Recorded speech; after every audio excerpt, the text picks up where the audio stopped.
আমাদের দিদিয়ার টুকিটাকিতে আপনাদের সবাইকে স্বাগত জানাই।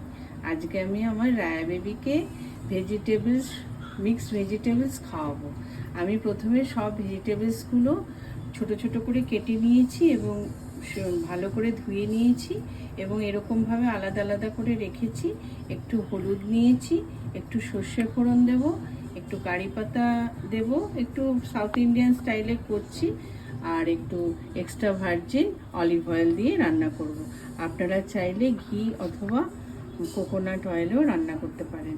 সর্ষের তেল খাওয়া বাচ্চাদের পক্ষে ভালো না, তাই আমি অলিভ অয়েল দিয়ে রান্না করছি। এখন আমি 1 চা চামচ অলিভ অয়েল দিলাম,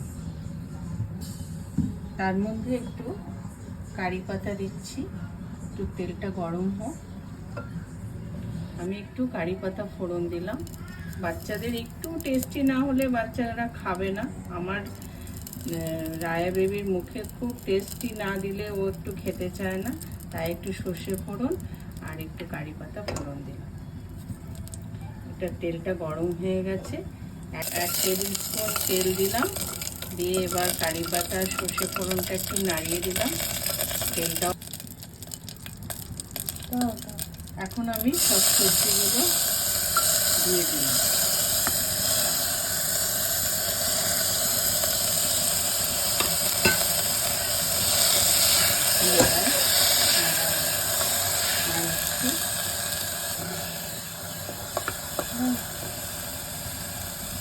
এবার একটু হলুদ দিলাম, এবার একটু নাড়াবো। ভালো করে আমার ভাজা হয়ে গেছে, এবার আমি জল দিলাম। ভালো করে সেদ্ধ করে নিয়েছি, 4টে হুইসেল দিয়ে নামিয়েছি। এবার দেখে নেবেন আপনারা যে ভালো করে যেন সেদ্ধ হয়, আর জলটা ফেলবেন না, জলটা দিয়েই এটা ম্যাশড করবেন।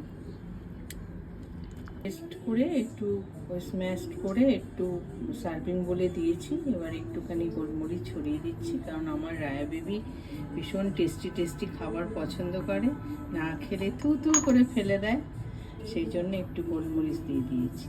আপনারা দিতেও পারেন, না দিতেও পারেন। এবার আমি আমার রায়া বেবিকে খাওয়াবো।